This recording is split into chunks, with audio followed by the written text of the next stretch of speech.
Welcome to CinemaSpection. I'm Tim, and though he may be showing a strange wound in the back of his neck, Noel Thingvall is back with us. I just want a cup of coffee. And gee whiz, we're discussing a film that's simultaneously a garishly beautiful pulp sci-fi story, a child's eye view of the anxieties of adolescence, and a nightmare of Cold War paranoia. We're going behind the hill and beneath the sandpit to discover the shocking truth of William Cameron Menzies' Invaders from Mars from 1953. Invaders from Mars. He saw them land from outer space. He saw them capture innocent people only to destroy.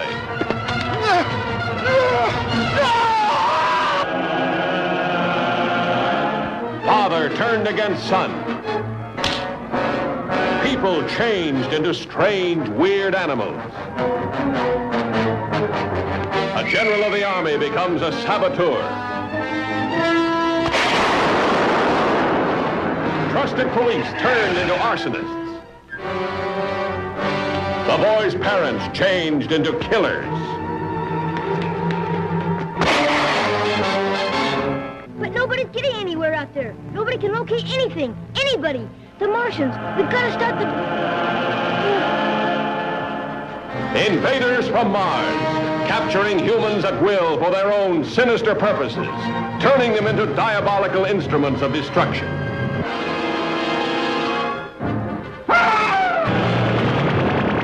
Invaders from Mars, weird, fantastic beings of a superintelligence, ruling a race of synthetic humans and pitting them against mankind's dream to conquer the universe. One stormy night, young David McLean witnesses a nightmarish sight, a flying saucer burying itself in the sandpit behind his house. After his kindly father goes to investigate, he returns with a chilly, suspicious manner and a strange wound on the back of his neck. Soon those around David, including his neighbor, the local police, and his mother, undergo a similar change after visiting the sandpit. David becomes convinced that Martians have begun an infiltration of Earth and are brainwashing the human population, but no one believes him. His only allies are a sympathetic psychologist and an astronomer who believes in extraterrestrial life. Can this trio rally humanity to fend off this insidious alien invasion? As usual, we'll be discussing Invaders from Mars in detail, so if you haven't seen the film and wish to remain unspoiled, we recommend watching the movie before listening to the rest of this episode. Invaders from Mars was distributed by 20th Century Fox on April 9th, 1953, and shot on a budget of $290,000. I could not find any information on how much this movie made at the box office anywhere. From everything I've read, it was a pretty strong hit, and middling critical reaction. A lot of critics thought kids will like this, but they thought it was kind of silly, but I don't have an actual number for how much it made. All right, so Noel, what are your experiences with Invaders from Mars? I'm pretty sure this was in the middle of the 90s, like my early tweens and teens, when I was just kind of like doing a deep dive into 50s sci-fi in general. That was around the time when I got into, Thing from Another World, Body Snatchers, the Godzilla movies, and just kind of dug up as many of these ones as I could find. And Turner Classic Movies had their Friday night double feature, where they would play a lot of 50s sci-fi stuff. I might have caught it there. I might have rented it. But yeah, I remember seeing this back in the day. Then in my late 90s, early 2000s period of script collecting, I managed to get a hold of the script and read that and saw there were a lot of differences. And then I had the early DVD release, and going to be very curious about the new Blu-ray release that they're kind of independently doing. Yeah, excited about that. So it's one that I've seen off and on over the years. And I was really excited to talk about it. For me, this was sort of a legendary film around my household because my mother grew up with it, and she would tell us stories of how incredibly scary it was and how terrified she was seeing it, especially all the scenes in the sandpit.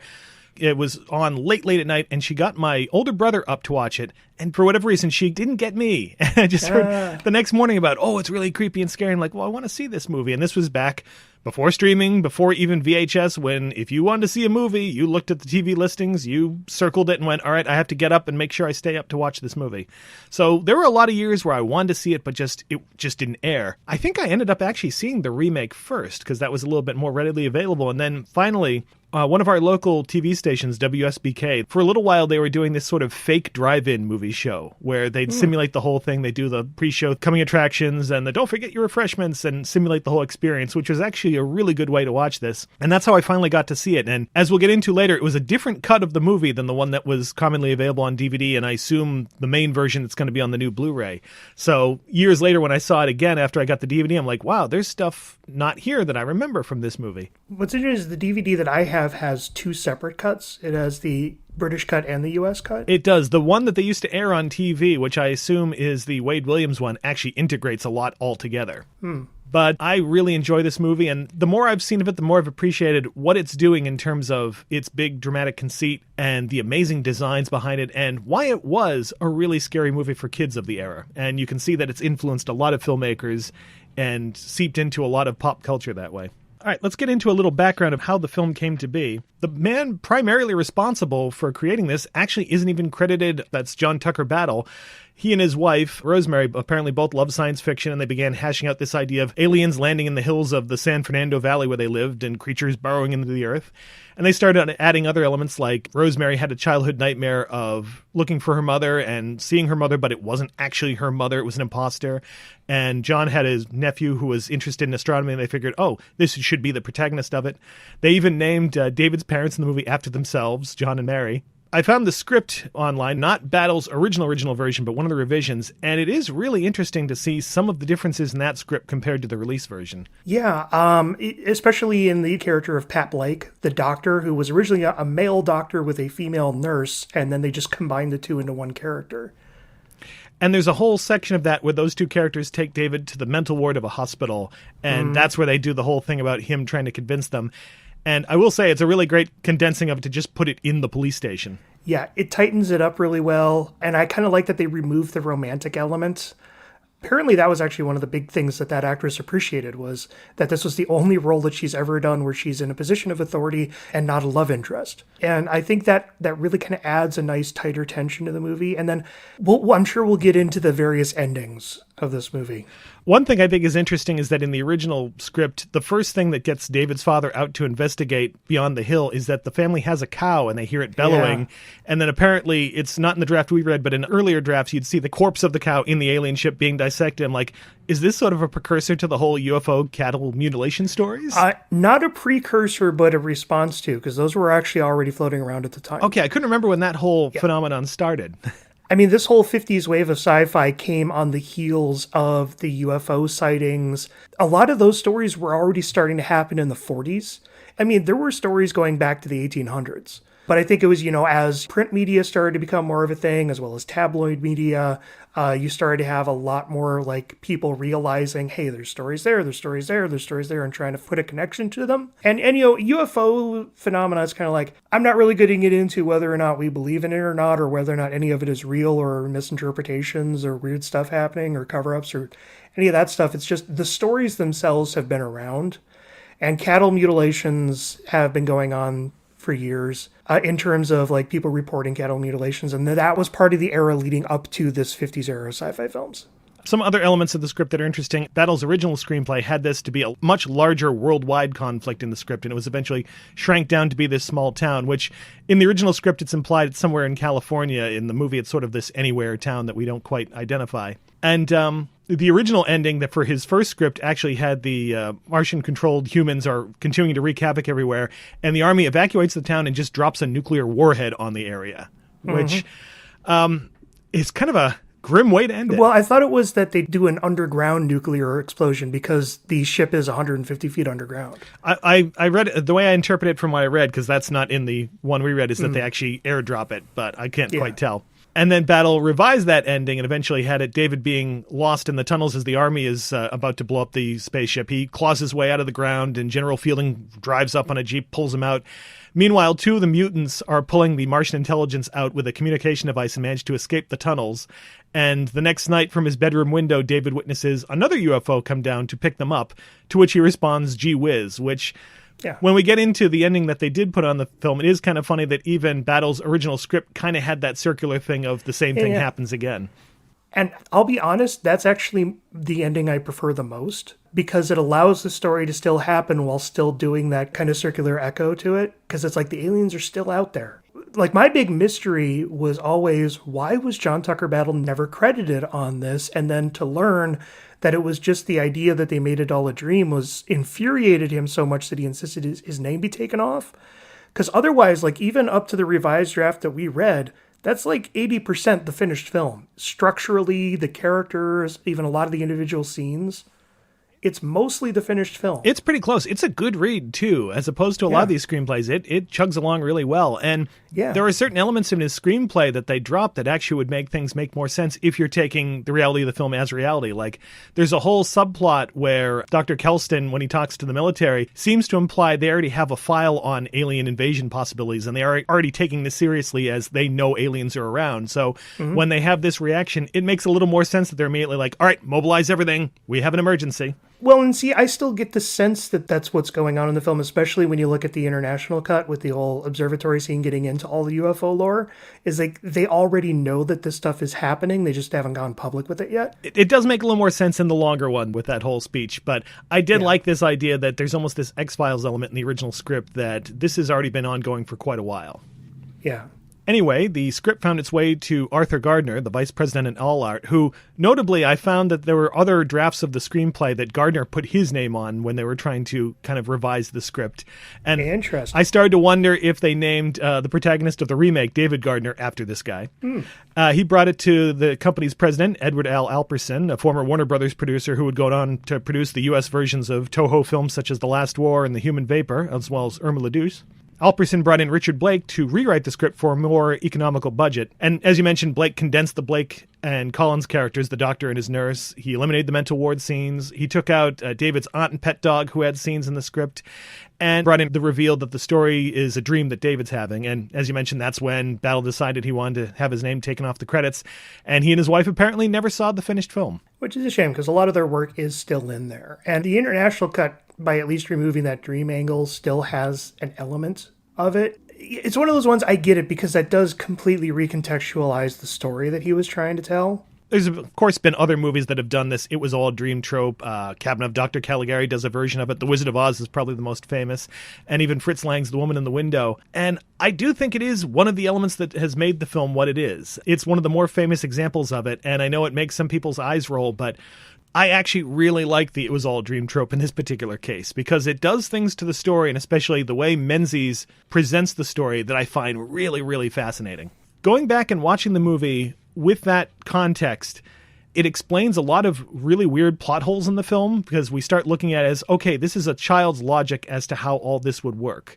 It explains why so many characters believe David's fantastic story. How is it that a child convinces the U.S. Army to launch a giant attack in his backyard? And why this, esteemed astronomer would treat this teenage kid, or even possibly even preteen, like he's a colleague. It's, this view of how he wants to be. See, and I don't have a problem with that heightened reality because we see so many other films that make it work.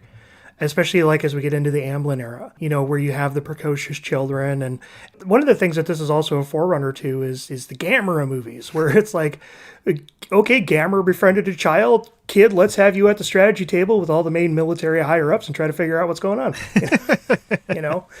And I don't mind that. I don't mind having that kind of heightened, imaginative from the perspective of a child's story where it's still a child who is ultimately believed and accomplishes something. And I feel it kind of takes it away from him to just have it all be a dream.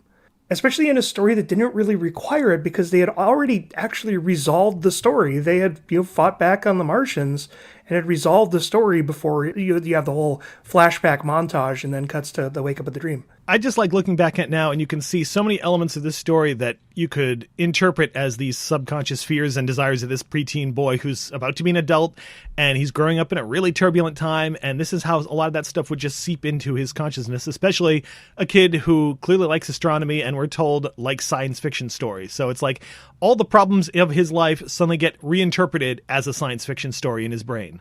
This whole thing with his parents and their change in behavior. I mean, how many kids have that really uncomfortable thing of, wow, my parents are acting weird and I don't know quite why, because, they're not going to share to a kid what's going on in their personal lives. So they're just trying to kind of maintain that normal front, but it seeps into their behavior. And a kid would see that and blow it up into this bizarre type of behavior.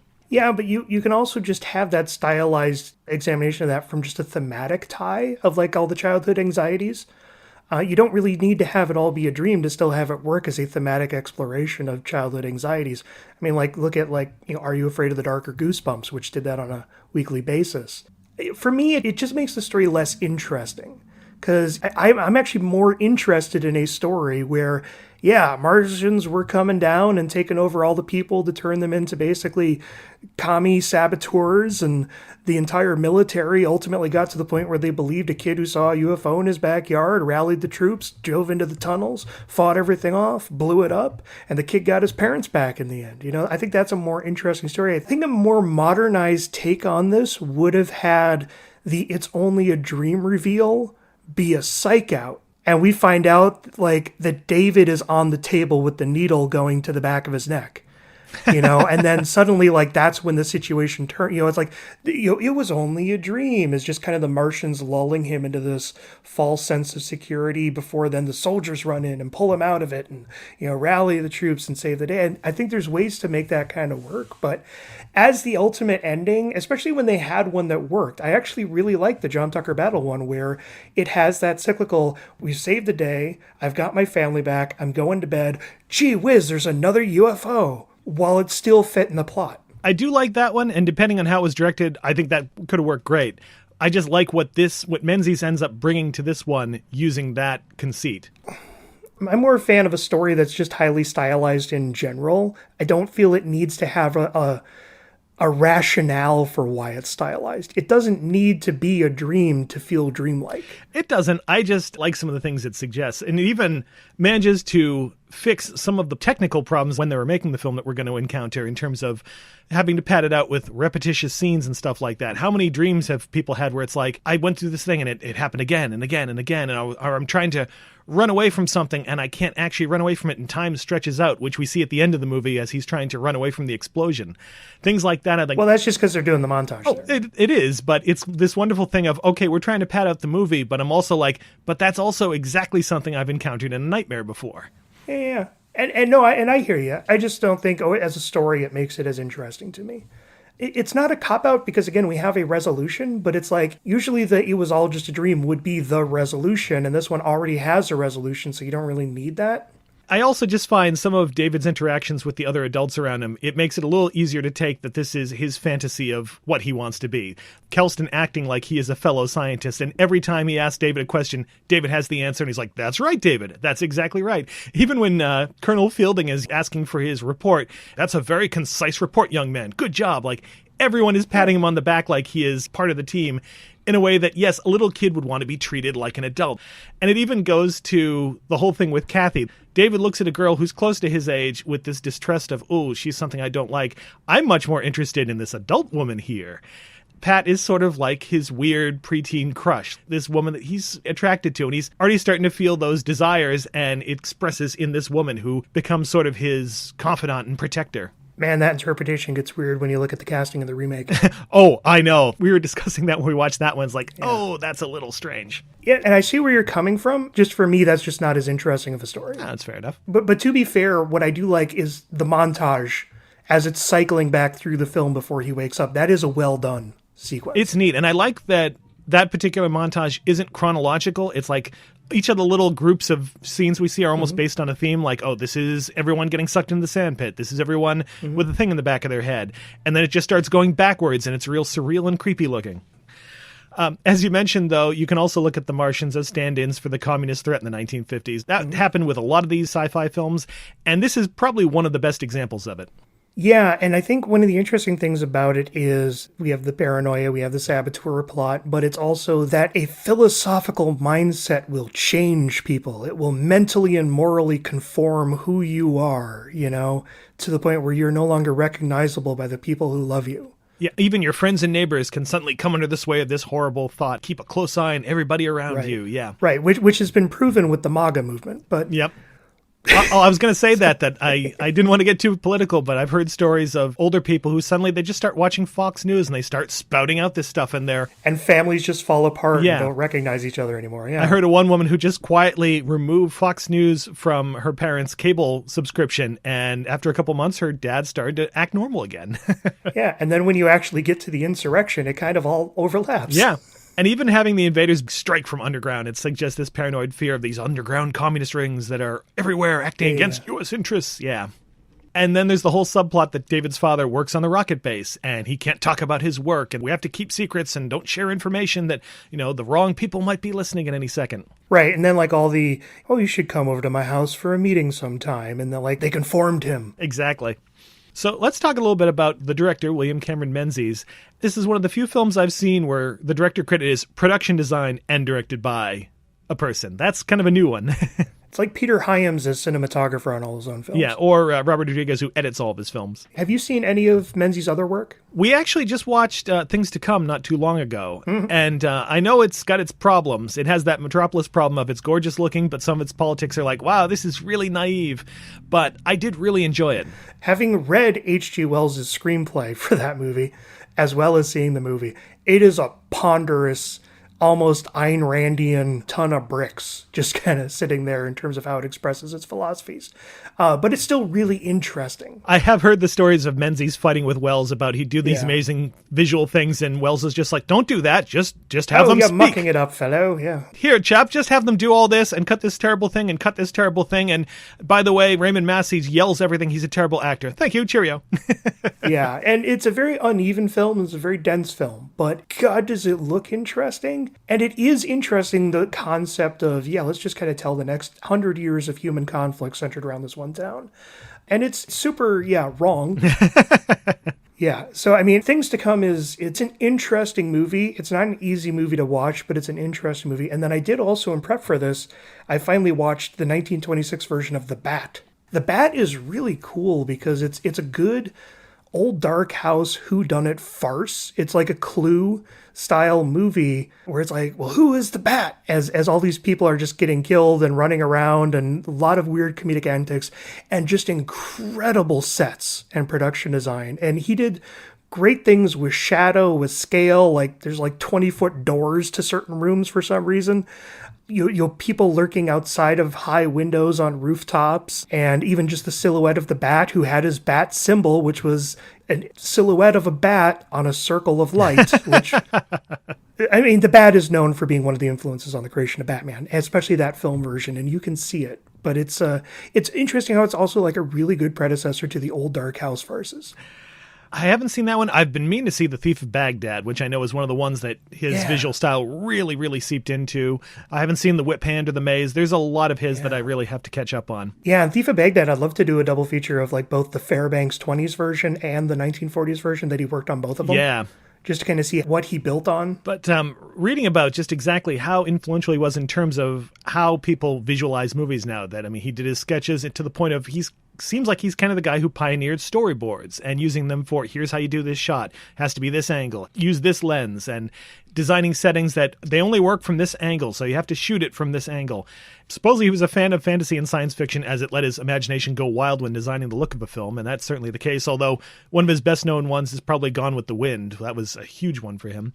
Yeah, because, you look at a lot of his production design art that's included in those articles you sent me, and he really did take into account how this scene is being shot so that he could build the sets to emphasize the dynamism of the shot. So, he's not just building a set. He's also thinking about, okay, how would we stage the scene around that set and use the set and the staging to emphasize each other? He'd win the first Oscar for art direction for his work on The Dove and the Tempest. Just huge career. And I do think he used the low budget to his advantage here. And again, with the whole idea of this is all a dream, he creates these amazing, sparse, empty locations that really reflect this dreamlike nature of a story. Everything's kind of vaguely surreal. Yeah. It's like normal life, but not quite, just pushed off in weird directions.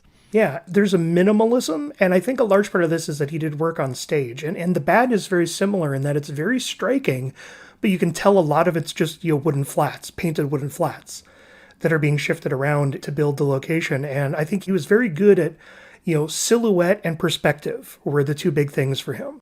I love the police station where it's just the bare white walls that are just towering up off screen. And that whole bit of him coming in the door and then running all the way down that hall up to this big desk that's looming over everything. See, one of the reasons I like the dream thing is it suggests this thing of David maybe has never actually been inside the police station. He's never been inside a jail cell. He doesn't know what they actually look like. So this is his imagination trying to put it together. And, I actually think, approaching it from the dream angle, a film that you could very much compare this to is The 5,000 Fingers of Dr. T. I actually haven't seen that one, but I've heard it brought up in conversation about that whole dream idea. The story goes in as a series of dreams of this child exploring his fears and frustrations through dreams.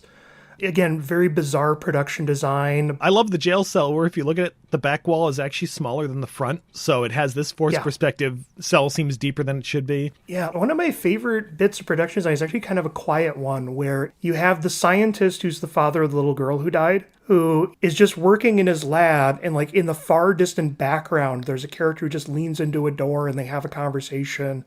And, it's just like, oh, are you still staying late tonight? And, well, by the way, sorry about your daughter, that kind of thing. And there was almost this kind of Kubrickian starkness to it. If like this distance between these two people and the way it's just this fixed perspective shot. It's a beautiful composition, but also it was Menzies being very budget conscious because it's the police station hallway again, just like redressed a little bit. And again, that sense of this is exactly how David would imagine this lab would look like. Table with a bunch of chemical paraphernalia on it in a big empty room. But then also just the design of the hill. Oh, the hill is amazing. It is one of, I think, my favorite movie sets. Exactly how you don't see what's on the other side of the hill until they're looking at it from the telescope and you see like the fence going down into the sand. But then also that set of the hill at the end where the camera's just pulling back and you have the soldiers swarming over the hill with the red and the green lighting and sounds of machine guns and explosions. Gorgeous shot. Oh, it's great. Gorgeous shot. The ones of everybody going up the hill early on, like when George is taking his wife up there, I swear that Menzies had it built in some strange forced perspective way to just throw off your eye, like it's a little deeper than it should be. If you compare the people to the fence post next to him, they're the same size, but it still seems like they're shrinking more than they should as they go up the hill. And it's really subtle, but it's really alienating and creepy. It's brilliant. Well, and you have to wonder if maybe he actually built the fence to have a forced perspective to it so that even as they're walking along, they appear to have the same size. And that's the thing that he uses to trick the scale. That's what I was thinking. And if so, that's a long way to go for a subtle effect, but I absolutely adore it. Oh, yeah. Menzies was apparently known for his perfectionism. He pushed the cast and crew hard to make sure the film adhered to his vision, and there are stories that he would hold up filming to get little details right, like on the McLean living room set, which I love that that's one of the more normal-looking sets in the film, which would make sense. He was like constantly readjusting this frame painting in the background until it was just the way he wanted, and he wouldn't shoot until it was just right. That sounds about right. That said, he was said to be a very friendly and chatty person to some, to the degree it actually was a problem. The movie's art director, Boris Levin, would comment he had trouble getting work done whenever Menzies was around because he just wanted to reminisce about England and Scotland and things like that. And the production manager, Ben Chapman, had issues getting organized because he couldn't pull Menzies away from his friends who were visiting on the set. He just wanted to chat with them and show things off. So that sounds like me on a film set. That would probably be me as well. Hey, let's record our film set podcast. Hey, we need to shoot the film. It's for promotion. It's important. Don't worry about it. We'll get to the movie. Yeah. By the way, you did mention art director Boris Levin, and I did want to bring him up because this is a period where he was shifting from being an art director to a production designer in his own right. And he would go on and especially became a main collaborator with Robert Wise. And he was the production designer of Donovan's Brain, West Side Story, The Sound of Music, The Sand Pebbles, The Andromeda Strain, and Jonathan Livingston Seagull. Wow, that's pretty amazing. Yeah, so he emerged out of this film and went off and just took off as a huge production designer in his own right. I feel like Andromeda Strain, some of those sets actually have a kinship with some of the sets in this one in terms of how bare and sparse they are, Yeah, and I think when you mix like his production design with Douglas Trumbull, and I think also, what's the name of the guy who did the sets for like the early James Bond movies? Ken Adam. Ken Adam, I believe he also worked on Andromeda Strain. So it's like that's a top crew to get there. And also, anytime I can mention Jonathan Livingston Seagull, I'm going to mention Jonathan Livingston Seagull. I haven't seen that movie since I was a kid. I barely have a memory of it, except for finding it very disturbing as a kid. I've never seen it. But I love that it exists, and it is the source of one of my favorite film reviews that actually inspired me to become a critic. Oh, you'll have to send this to me at some point, because now I'm curious. Let me just give a shout out to Freeman Williams, who used to write for Stomp Tokyo. I don't know if you remember Stomp Tokyo. I do remember from back that. In the 90s. Yeah, he used to do a spin-off of that called Dr. Freaks' Bad Movie Report. I've never heard of that one. That sounds great. And that was one of my favorite blogs to read as a teenager coming up. And he kind of retired that for a while. He still blogs every now and then, but he's mostly just been working on other stuff. But when Roger Ebert died, he wrote this really lovely piece about how Roger Ebert inspired him to be a critic, and it gave me the opportunity to tell him that he inspired me to be a critic. Aw, that's sweet. That was a really sweet moment. And so shout out to Freeman Williams, aka Dr. Freaks of the Bad Movie Report. That is really nice. If there's still a link to his stuff, I will include it with the show notes on this one. Yeah, it's all archived. Okay, great. So let's move on to the cast, starting off with Jimmy Hunt as David McClane.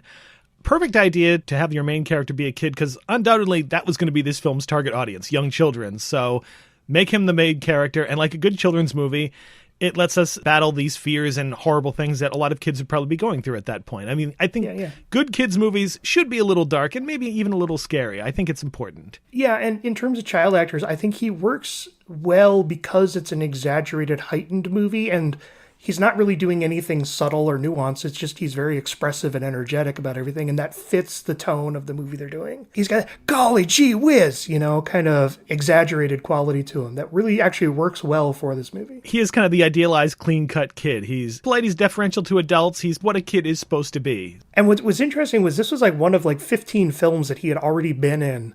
Because he was 13, 14 at the time of this, and he started acting when he was 7. Yeah, he had 19 films before this, and interestingly, there's a lot of connections I found when I was doing the filmographies between actors in this. He was in this movie Song of Love that had Janine Perreau, who plays Kathy, the other girl who's taken over. He was in Sorry Wrong Number with Leif Erikson, who plays his dad in this one, and played his dad in that movie too. Yeah, I mean, it might just be that they had the same representation or the same casting director who would kind of go to the same pool of actors. But yeah, that's still really interesting. It could be, but I just found it with a bunch of the other actors too, as we'll get into. Also, with that hairstyle, I kept thinking he looks like Tintin. Yeah. And then I do love, just one little note is, when they do the remake, I love that they brought him back in as one of the cops and that he has the line, I haven't been up on this hill since I was a kid. Oh, that was so sweet. And that they reunite him with the Martian intelligence for just a split second. I also noticed that when they filmed the extra scenes for the British cut that we'll get into later, you can see that Hunt's acting style has changed a little bit. He moves his head a lot when he speaks, and it's a little distracting. Then there's Helena Carter playing Dr. Pat Blake, who, besides being a weird sort of teen crush for David, Blake walks this interesting line between being the only person who believes David that something's wrong and also being the skeptic, who can have these scientific rationales delivered at her by David and Dr. Kelston to explain the existence of aliens. She kind of serves that point to get the exposition out to the audience. Yeah, and I think she starts the story well, and I don't read it as a crush. I read it as this kind of mutual respect between the two, where she's the first one who will actually listen to him. I think then, then once we get to the professor, then it's just like, but what does this mean? Oh, surely you can't believe that. Or she kind of becomes Sue Storm there for a while. Yeah, it's a little weird. And then, of course, she's in peril in the end where she's captured and put on the table and they have to save her. I like when she's introduced that she has this kind of command and authority, and I wish that they had kind of carried that on through the story. I like the little kind of divergence, and they don't really go anywhere with it, where she's like, oh, hang on, I want to look at the body of Kathy. She shouldn't have died of a cerebral hemorrhage. I was like, oh, are they going to go somewhere with this where she's going to be the one who's going to save the parents somehow? And they don't really. She just kind of like, that was weird. And leaves it for somebody else to take care of it. She's kind of like a child welfare psychiatrist, so she's not going to be the one doing brain surgery. She isn't, but it felt like they were going to take her on a different path in the movie for a second there, and it just kind of stops. Yeah, and I think it was also they just needed to extend the film out by like, okay, we got the army here, and now we have to capture Pat and David, just to add a little extra threat and more of a ticking clock to things. Yes. Instead, she becomes the one who's trying to calm him down about whether his parents are going to survive or not. And she's an okay actress. Yeah, she's not bad.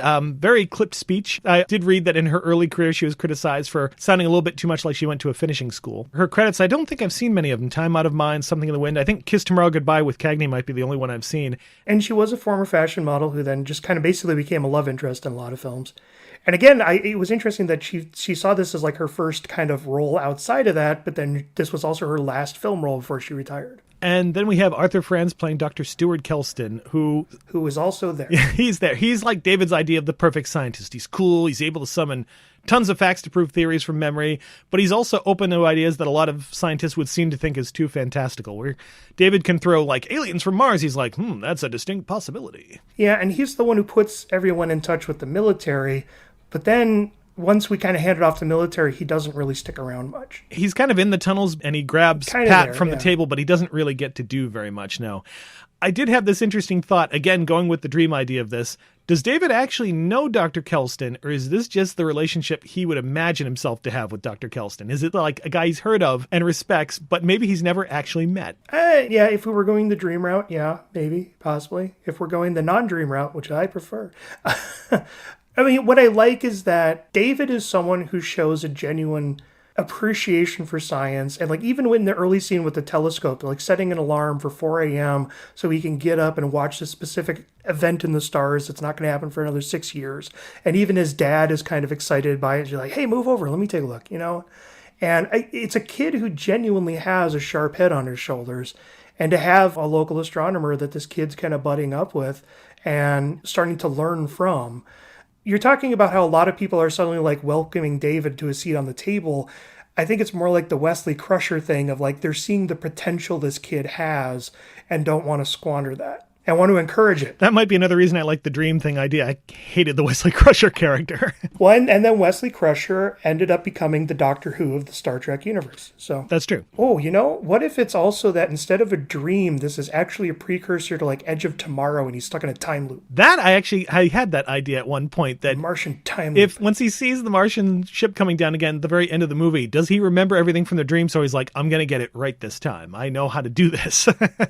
Oh man, that would have actually been really cool if they had if they had tightened up the film and done that reveal like say 50 minutes in and then like say the last 30 minutes is like him trying to resolve a time loop. That'd be cool. That would definitely be ahead of its time. Yeah. With Kelston, I like this idea, though, that David has lost his parents to the Martians, and now it feels like Kelston and Dr. Blake both kind of become his surrogate parents. Kelston is like the intellectual who believes all of these ideas, and Dr. Blake is like the empathetic one who gives him the sympathy he needs now that his mother is gone and his father is gone. I mean, and you could also do a reading that, if we're kind of going to get into a thematic angle, is one of the big changes of his father is that his father becomes abusive. And then it's like he feels his mother will protect him, but then his mother just starts not confronting it and actually ends up joining in the abuse. And you could have it almost be an interpretation of a child escaping the abuse of his parents to this new surrogate couple. Especially a psychologist who works with kids in terms of a social work environment. Yeah. One of the things that this actually reminds me of is there's that one segment in Tales from the Hood with the teacher who realizes that this kid drawing pictures of this monster that attacks him every night is actually being abused by his father, played by David Allen Oh, Greer. yeah, I love that story. I think there's a lot of parallels that you could find between those. As for Franz himself, I think his performance is a little too cool and clipped. He's just kind of the bland guy who's there. Yeah. He actually debuted in Jungle Patrol, directed by Joseph Newman, who we just talked about on This Island Earth. He also appeared in Abbott and Costello Meet the Invisible Man. He was the title villain in The Sniper. That was a good one. He's in movies like Sands of Iwo Jima, The Kane Mutiny. But for sci-fi fans, he'd probably be most recognizable as, ironically, Dr. Blake from Monster on the Campus, where he turns into this primitive man after this weird substance ends up in his pipe. It's a silly movie, but I do enjoy that one. That sounds interesting. What was it called again? It's Monster on the Campus. It's a Jack Arnold one. I've heard of that one, but I have never seen it. And he would also be in Flight to Mars, The Flame Barrier, and The Atomic Submarine. Which I've seen that. Who did he play in that? I don't know. I actually haven't seen that one. Okay. I haven't seen that one for years. Atomic Submarine is a weird, interesting one. You know how James Cameron lifted a lot of his story. Oh, yeah. The Abyss was largely a mixture of a bit of Day the Earth Stood Still, but with a lot of Atomic Submarine. Granted, because it's a 50s sci-fi film, the military are the right ones and the scientists are Let's move on to Leif Erikson as George McClane, who serves as one of the creepiest examples of unnaturally aggressive and violent dads, right up to Jack Nicholson, The Shining. Erikson might give my favorite performance of the movie because he's really scary, but also he has a very short amount of screen time in the beginning to make George McClane's kind of kindness and good nature palpable in those scenes with David at the beginning.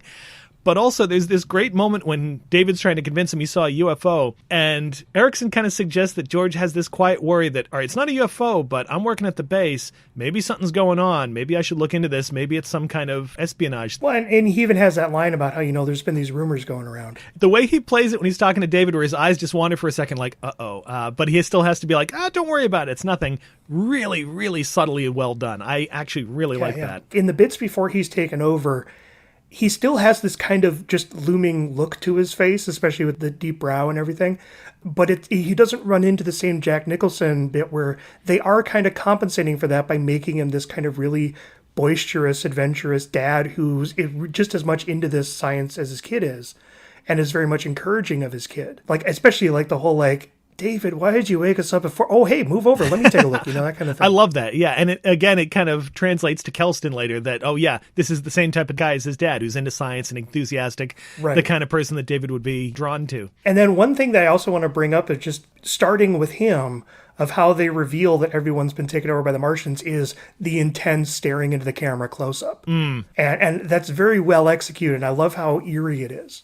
That moment, though, when he's like, I caught on barbed wire and turns around and just backhands David. Yeah. I know probably for the time when corporal punishment was a little bit more of a thing where in parenting it maybe not have been as big a deal. Now, though, oh my God, that's just such a shock moment. But what I like is that it's still surprising. Like they're still playing it as he's never been hit by his father before. And he's shocked by it. The mom walks in, realizes what's going on.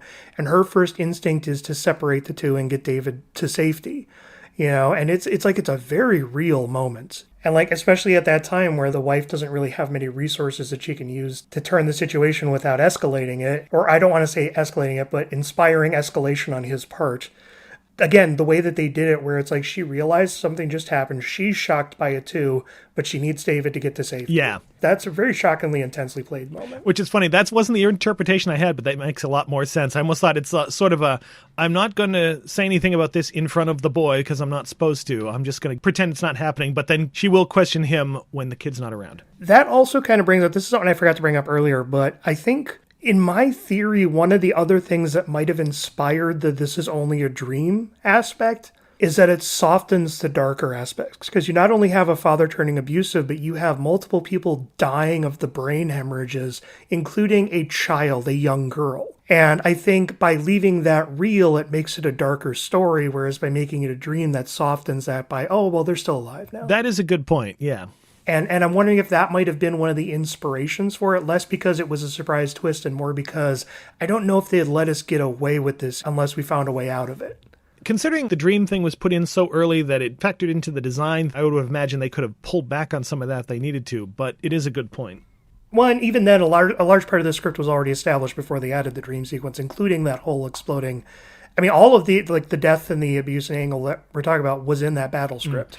I believe in that script they even had that George tries to assassinate somebody but doesn't quite do it. They don't let it go over to that he actually does kill somebody under the control of the Martians. That happened in the finished film too, where you had the professor in the lab and he tried to shoot him through the window. It's like the audience might not accept having that. That's a little too dark. Yeah. And I think by doing the dream angle, they're still able to kind of push the envelope while also kind of having an escape from it. And I get that, but again, I still think it's a more interesting story. It's a more tragic story if it all really happens, especially the little girl. I mean, that's one thing that surprised me was that they killed off the little girl instead of just having her continue to be a pod person. Yeah, and to do it kind of off screen, just like very matter-of-factly, oh, by the way, it was like she was pole-axed, and they keep, when they use that term, it's like interesting term. Right, and it's like, well, okay, so she burned down the house. Was that her only targeted goal? Or could there have been a scene where, like, his daughter is trying to kill him? The scientist, I think that's a way you could have gone in the remake, which they didn't. But yeah, they are a little inconsistent with when they set these things off. Like the cops are about to get caught and they're immediately killed. The parents are caught and we never find out why they didn't do it to them. Was she about to get caught somehow or do something that was going to give them away? It'd be cool if they just threw a lead bucket over their heads or something like that, I know. Carted them away. And then then the other two didn't even have that happen. They just got caught in the explosion of their plastic explosive. And one of the cops seemed really surprised by it. Like, he just keeled over. What? And then he goes. Yeah. Even they weren't expecting that. Which shows that the real person is still in there, which is interesting. Yeah, and very creepy. And I think that's something that you could almost go farther with. And that's something I almost wish the remake had gone farther with. But I'm wondering if that was their reason, was they were worried about the censorship if they didn't have some way out of it. Because it is a pretty dark, twisted way to go. That does make sense. Let's move on to Hilary Brooke playing Mary McLean, the mother. The moment when we find out that she's been taken over at the police station, when she hugs David and just stares at the camera with that blank thing. Oh my God, that's creepy. That's right up there with the Dana Winter post-kiss reaction in Invasion of the Body Snatchers for chilling. Yeah, that is so well done. I really like her performance because, again, his parents are just really good, sweet, upstanding people. And then to really heighten the contrast of someone who is terrified for her son's safety to now not even reacting to the embrace of him. And then also that she's suddenly wearing this very severe, dark dress. Yeah, that both she and her husband are suddenly in formal wear and just very chilly and not very personable. Or the whole scene where she lures the guard out at the base so her husband can go try and kill that guy as he's being clubbed, and we just see that close-up of her just kind of staring. That's all good stuff. She started her career in movies like The Philadelphia Story and Jekyll and Hyde in tiny little parts. She was in a couple of Basil Rathbone Sherlock Holmes movies. She was in Ministry of Fear, really great film noir there with Ray Milland, the remake of The Man Who Knew Too Much. And she actually co-starred with Erickson previously in Abbott and Costello Meet Captain Kidd, and she'd worked with Menzies one more time on The Maze, too. So who did she play in Man Who Knew Too Much? I couldn't figure it out. I think it was a small part, but I'm not totally sure. And then we moved to Morris Ankrum, I love that name, playing Colonel Fielding. And if you look at this, especially with the whole communist angle having sort of a right-wing POV, it makes sense that the main representative of the military is this no-nonsense heroic G.I. Joe figure who seems to regard taking on Martians like he would any other military encounter. He's not dismayed by it or anything. It's just like, all right, put the tanks over there, put these over here, we're going in. Oh, yeah, he's the good cigar-chomping general who's just kind of like, what's that, kid? Aliens? All right, bring in the men, and summon the tank footage. Oh, I love that. Oh, the sound of tanks. It's a terrible when you use them, but it's a sound I love to hear. That's what's funny is the script had, they brought in this giant deep drilling auger to drill into the desert, and here it's just like, let's bring in all the tanks. Bring in some C2. We're going to blow our way in there. Boom. Yeah. And just that moment of them getting up on the roof to look at the sand pit. It's such a bizarre composition, and you can see that Ankrum has a little trouble getting off of there. I love that they left that in the movie. It's a nice little comedic moment. Rinaldi, he served under me for years. Oh, he's sticking his neck out where he shouldn't. Yeah. No, he was just a really good, oh, you want a military colonel? Here you go. And he is that character from beginning to end. And in a bunch of other movies, too. Earth versus the Flying Saucers, Kronos, Beginning of the End, The Giant Claw, which we mentioned last time. And I think, again, a good predecessor to, the Gamera films, where you have, the kid and the colonel, just teaming up to figure out how to use Gamera to fight the monster. And it's funny, because I swear I've seen these all packaged together. He was in, 3 Mars movies, including this one, Flight to Mars, Red Planet Mars, and this, that I swear I've seen, sold together on DVD. So it's a little Ankrum Mars trilogy for you. And those are ones I've never seen before. Me neither. I've been meaning to check them out. A couple notable bit parts to mention. Janine Perreault as Kathy Wilson. She doesn't have a huge part, but man, she is effectively creepy. That smile and the way she delivers the word mama is just, ugh. Oh, yeah. And that's where I almost kind of wish that we had an extra beat to her in the story before she's just kind of killed off screen. Because they set up this really chilling concept and then they never really fully go anywhere with it. I noticed in the remake, that character is a lot more aggressive. And in this film, I will admit, continuity between how people act when they've been taken over is a little different. She's a little bit more pod person-like, but it works really well. I'm going to show you at some point here Nobuhiko Obayashi's Cute Devil, which is his version of the Bad Seed. And he does these just good chilling close-ups of the little grin.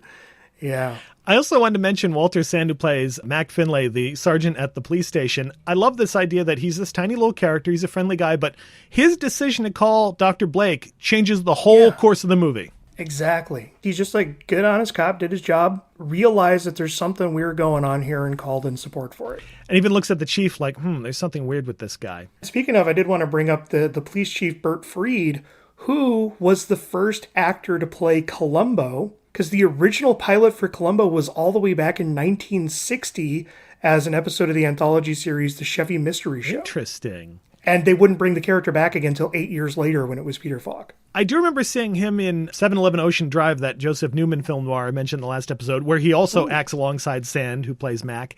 And I remember him being good in that, but something about his look is just yep, that is exactly the 1950s police chief. And his manner is so creepy. I love that you have this whole string of the kids trying to get help. And he goes to the gas station attendant. The gas station attendant's a good guy, but he calls his parents. He goes to the cops and the cop's all right, fine, you can talk to the chief. And the moment you see the chief, it's close up staring into the camera. Oh, shit. That delivery of what's the problem, son? It's oh. Yeah. And they never do the close-up of the sore on the back of his neck, but as soon as he sits down in the chair, you can still see it. Well, they do the close-up, but you can see it in the wide shot when he's turned around talking to him. I love that. Or before David looks at it. I love that level of detail. He does the little uncomfortable adjusting his coat it's painting him somehow. I also love that progression of authority figures that, okay, a kid's first authority figures are his parents, they're taken over. And then you think, okay, the police, okay, they're taken over. Mm-hmm. Then the military, and General Mayberry is taken over. So it's going up the ladder for everyone this kid would assume is in charge and can help him. Exactly. And I love that once he gets the military is instantly like even purging out the people who are above them, you know? Should also probably mention Max Wagner playing Sergeant Rinaldi, which I don't know why he suddenly decides I have to go up on the sand hill and explore this for myself, but I kind of like this idea that he's a little rash. He has this kind of macho, I'm going to go take care of this, and immediately he's cautiously creeping up. Yeah, and tries to shoot down into the hole as he's getting sucked down, but it's not enough. And when he's taken over, that blank look he has is really creepy. Yeah. He's one of those character actors that I know I've seen around, and he's done like a ton of TV and film from the era. I think he might have been one of the 3 guys who get Mighty Joe Young drunk, because I saw him listed in there as Thug, and I thought, oh, that might be him. And he was in The Racket with Robert Ryan, which also featured the guy who plays Mac. So again, these connections all over the place. Well, I know this was distributed by 20th Century, but this was actually produced by Republic. So I'm wondering if those might have also been Republic productions. The Racket was a Warner Brothers one, as far as I know, so I don't know. And a couple interesting actors that we see before, and in one case after they were kind of popular. Barbara Billingsley from Leave It to Beaver playing Kelston's secretary. I'm surprised she didn't speak jive when she answered the phone. God. Yeah, it's hard not to imagine that scene. And then Jim, the gas station attendant, is Todd Carnes from It's a Wonderful Life. Harry Bailey, Harry! Which is weird, because I would have thought that's a pretty decent part, and this is a very tiny part in a much more lower budget movie. It's interesting to see him popping up there. And then, like the only other actors that I had down were the ones who played the Martians. Oh, yeah, we'll get to them. Well, actually, let's get to them right now. So we have Lock Martin, who we talked about in this show, playing Gort in The Day the Earth Stood Still, and Max Palmer, who at 8 feet 6 inches was considered the tallest man at the time. They both play 2 of the mutants. He was only 7'7" at the time, but he was 8'6" by the time he died. He was one of those people with giantism who just kept growing. I did hear that Lock Martin actually had to wear lifts so he could match Palmer's height, which was supposedly the only time Martin had to wear something to look taller. But what's interesting about Palmer, looking him up, so he initially was a college basketball player, then he became a professional wrestler named Paul Bunyan, and then he became an evangelical preacher known as the Goliath of Christ. Wow. and actually lived till like his 60s, which was pretty good for someone with giantism. Apparently he was in The Sniper with Arthur Franz before this, and he would be in Killer Ape, and which I've never seen, in Stone, so he had a little bit of a movie career. Oh, I wonder if he played the ape and the gun. I'm guessing he was at least the ape, but...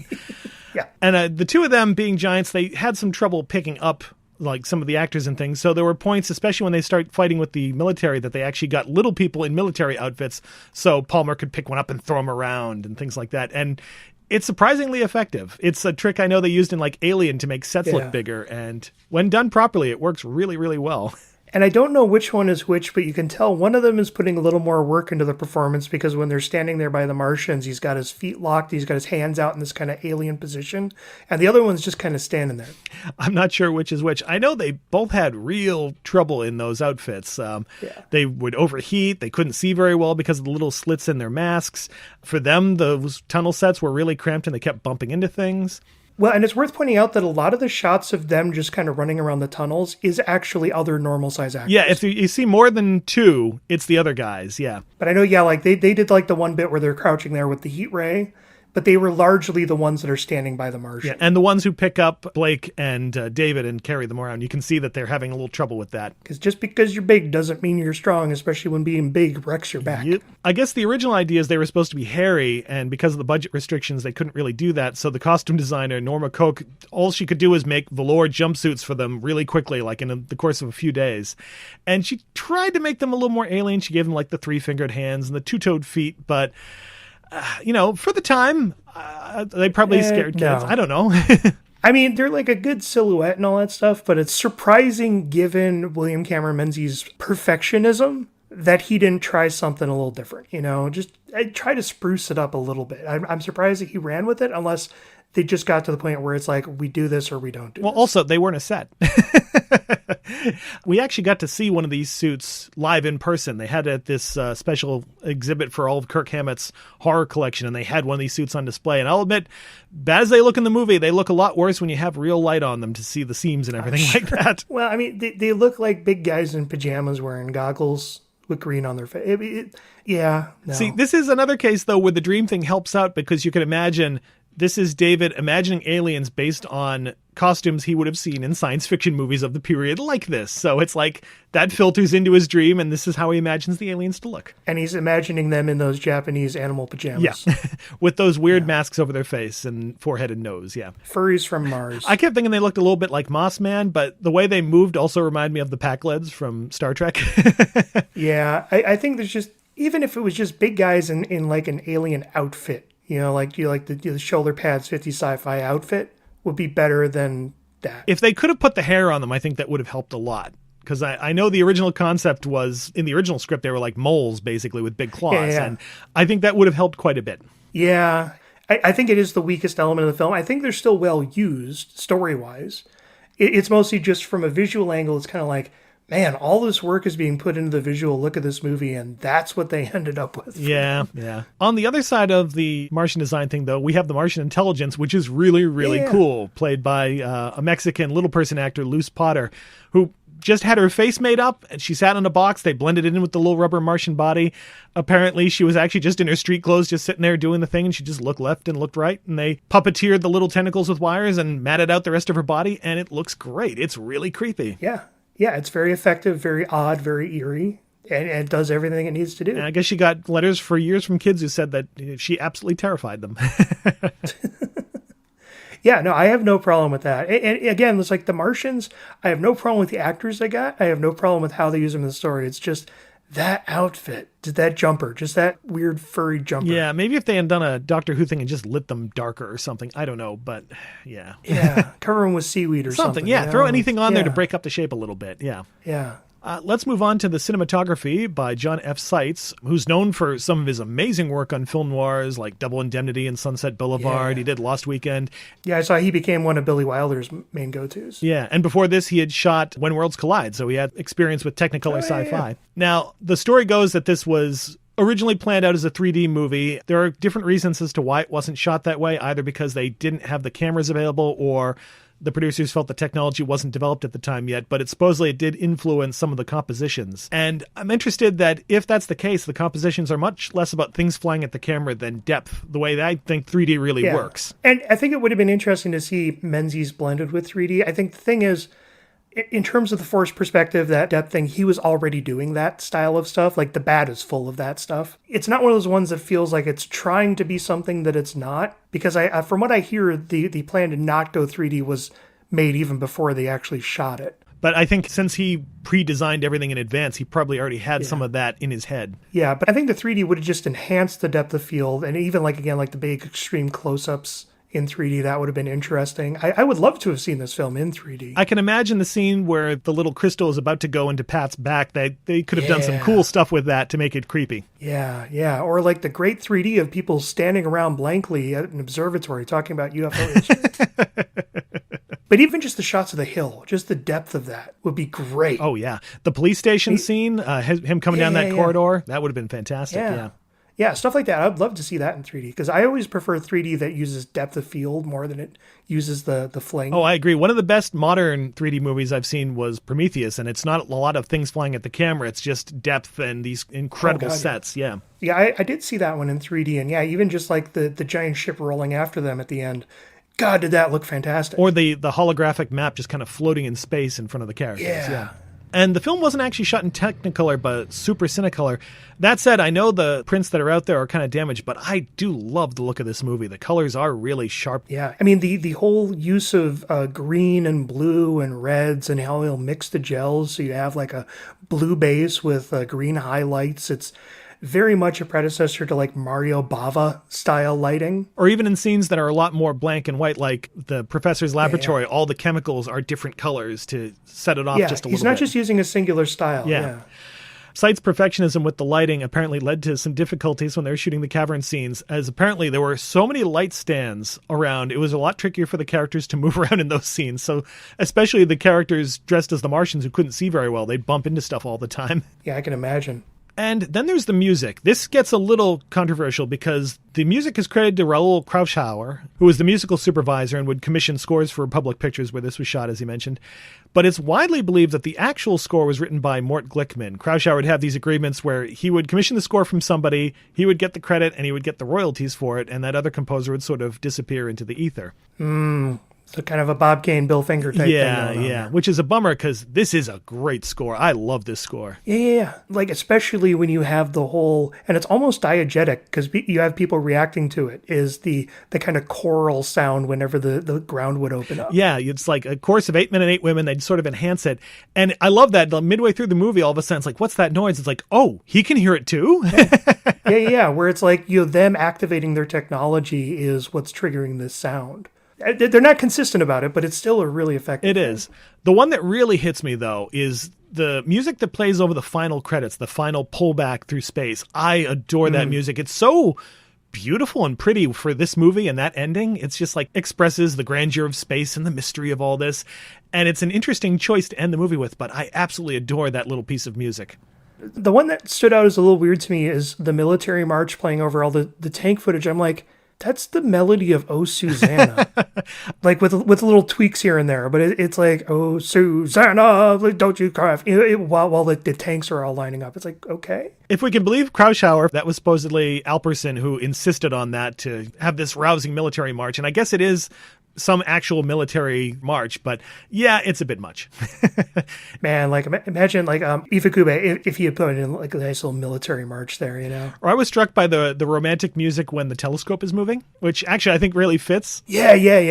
They're just kind of like celebrating the grandeur of it. And again, this is something that David would be like, yes, this thing is beautiful and gorgeous, so it fits that it would have that kind of music. It is the Enterprise scene in the Star Trek The Motion Picture. Watch it turn. Watch the telescope. Yeah, they have like go 3 down. shots of it. Well, I guess anything to pad out the movie. They were still making movies that were only over an hour long. I don't know why they need to pad it out to 78. Yeah. Well, let's talk about that a little bit. The massive amount of stock footage and repetition for this one. So they decided it was coming up a little short as a feature. So Alperson decided to recut the movie to add extra stock footage of the military coming in. So lots of tanks, lots of tanks coming into position and repeating a lot of shots. And a lot of them will be horizontally flipped, like the whole chase scene with David's parents running away from the cops. It's 2 shots, and they flip them both, and you can actually see because all of a sudden George is driving instead of the wife. Oh, see, I didn't even notice that one. And then we get the endless shots of the Martians and the soldiers running through the tunnels, which, yeah, when you read the screenplay, it's a lot more concise as to what's happening. You can follow it. Once they try to use these existing shots to express that, it gets real confusing really fast. Yeah, I mean, and that's one thing I like is that it is a maze down there, and nobody quite knows where they are because they're also able to seal up holes that they've already created.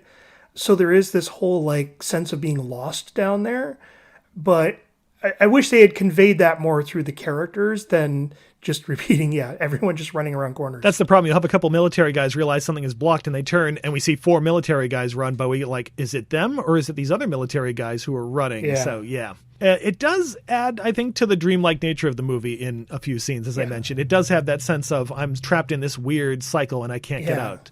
That part, I think, is a little more effective, but I think the stock footage of the tanks, it's not bad. I actually don't mind that they used it well in order to give more scale to everything.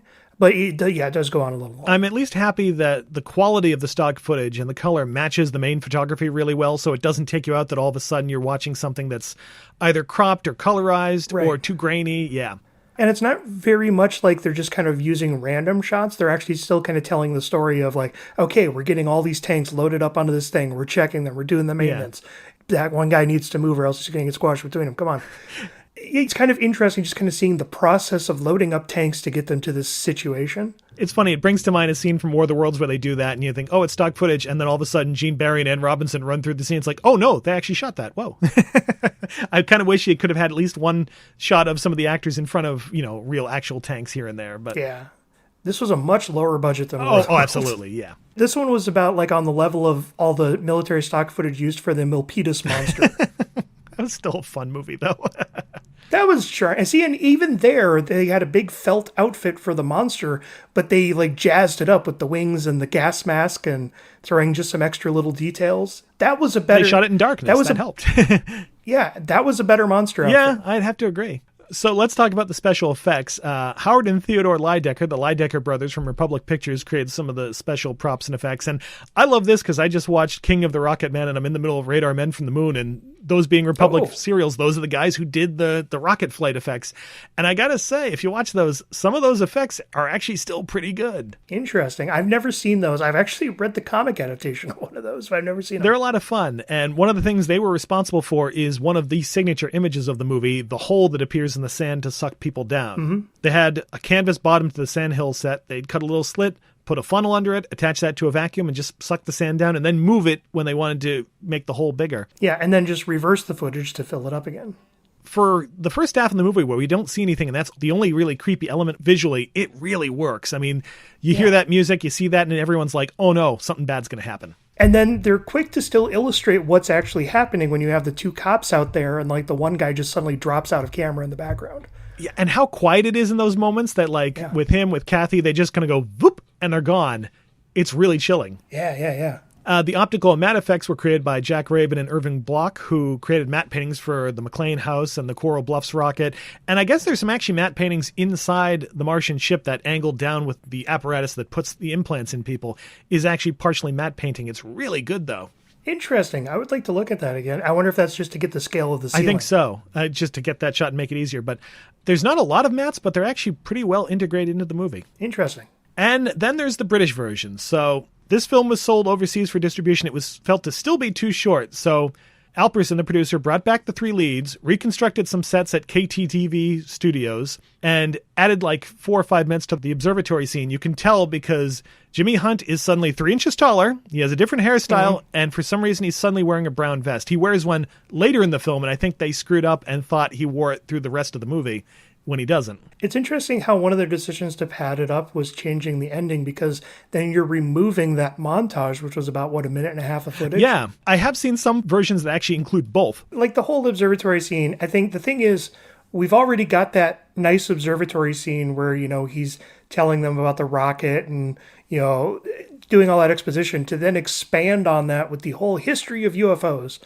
I think it's, again, interesting to look at from the perspective of what the viewpoint was on UFOs at the time and how they are reflecting on a lot of the actual reports about UFOs of the time. But then when he's starting to go through and here's models of what they look like. And it's like, why does one look like an everlasting gobstopper? And then when he pulls out the one and David's like, that's exactly the one. And it's probably because that was the model they used. But the thing is, it's not, because the one that he sees, it doesn't look at all. It doesn't like have a bubble. Yeah.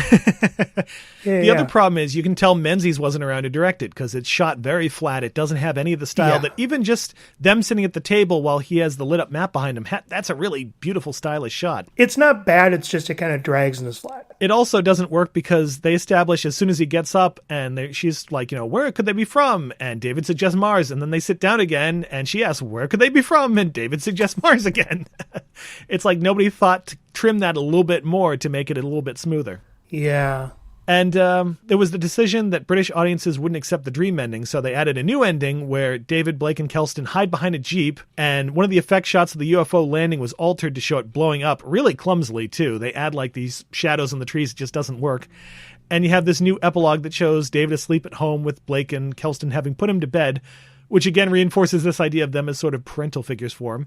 And that's it. See, and I think you could have actually still made it work if you had that bit where they're putting him to bed and then have him see the lights outside, look out, and just reverse the shot of the UFO now taking up out of the pit and going away. You could have still made that ending work as not a dream, but still have that element there. That's true. That would also just bring it closer to the original battle script. It's very jarring because besides the directing being different, the film stock is a little different too. It's lit differently. It is really jarring. It's funny, when I was a kid, I didn't notice the difference, especially the way they stage it in the observatory scene where they're at the table, they get up, they move around, they go back to the table. But watching it now, as soon as it changes, it's like, oh, there it is. I don't think I saw that version until I got the DVD, because I know when I originally saw it, it was the Dream. But even then, I know, we'll get into, I think there were some hybrid versions. Yeah. So some trivia for the movie. The bubbles on the wall of the cave are actually condoms. The production had started using balloons, but felt the condoms look better. It's funny how many times condoms come in movie special effects. Yep, the Martians love their tunnels to be ribbed for their pleasure. They believe in protection.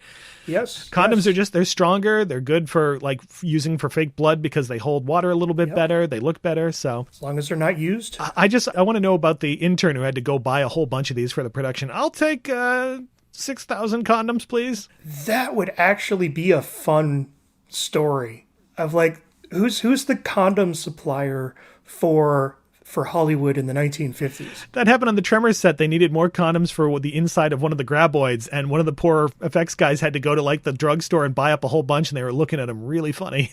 It's okay. It's for the tentacles. It's fine. It's for the blood.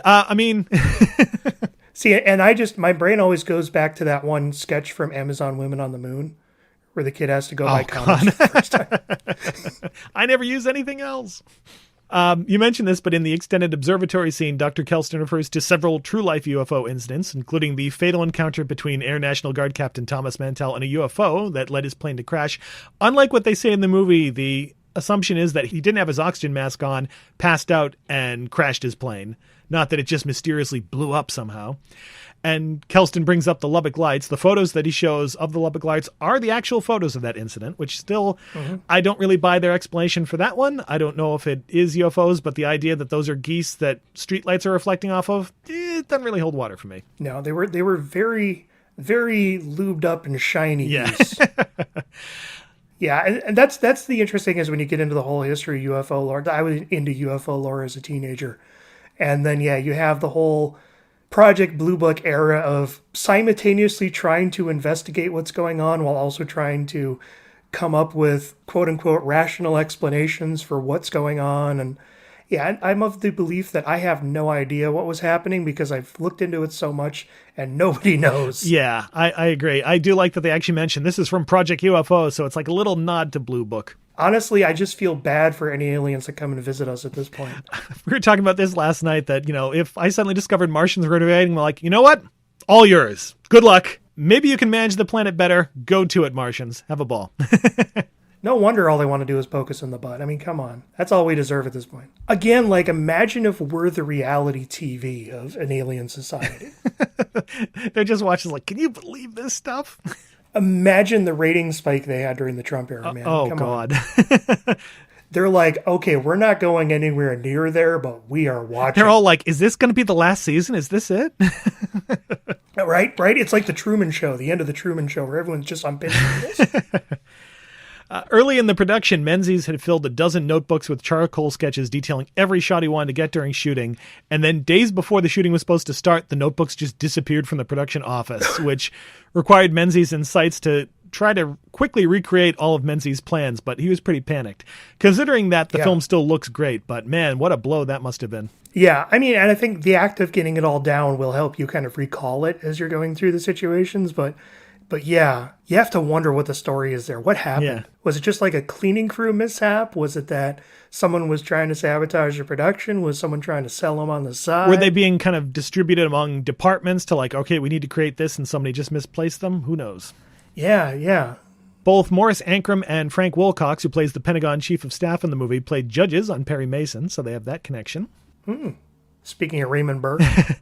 This is an unfortunate one. The Battles allegedly used their actual telephone number in the screenplay for the observatory, and somehow that survived the various revisions and resulted in them getting many phone calls from viewers of the film, curious if the number were real. Even though he took his name off the movie, he didn't take his number out of the movie. Oops.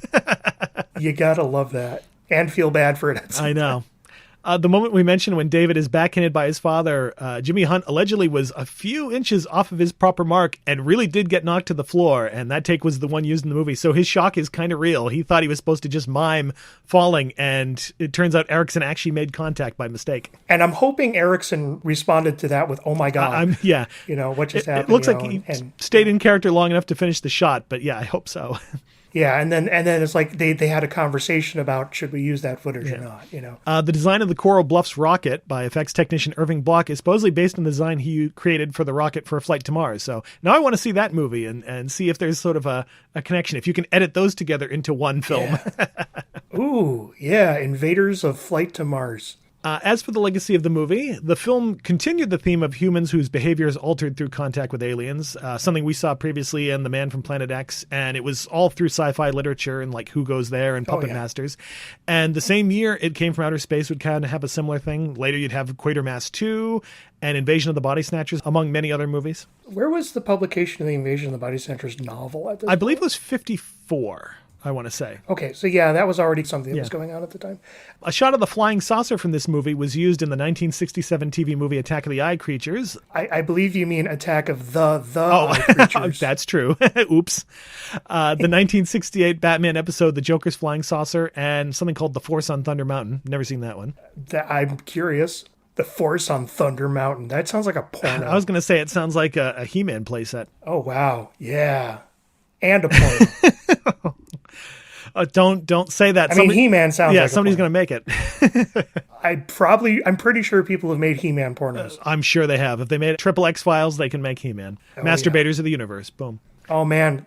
I've actually watched the one where they recreate the 1960s Batman TV series. Oh, because they legitimately put effort into that. I don't want that image. I like the Batman series. It's fun. I don't need to have that in my brain. I sped over all those bits, but I was like legitimately impressed by like how well they recreated the sets and the costumes and the shooting style. And it's like, holy shit, they're like actually doing a proper recreation. I've actually heard that the Triple X Files one was really well made on that level. Yeah. And that they did a Wonder Woman one at the time where everyone's like, wow, this movie actually got the costume right.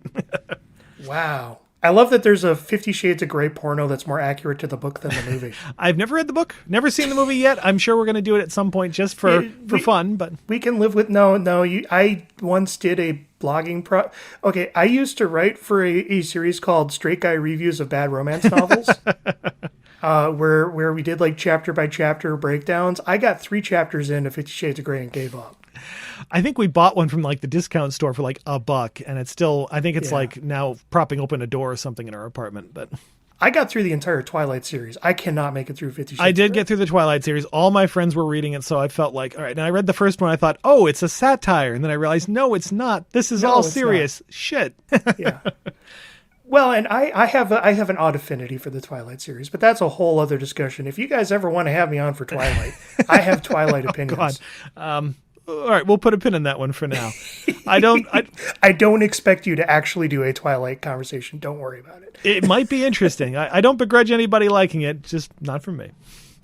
Yeah. Following producer Edward Alperson's bankruptcy, the rights to the film were acquired by attorney Richard Rosenfeld, who then sold them in the mid-1970s to film distributor Wade Williams.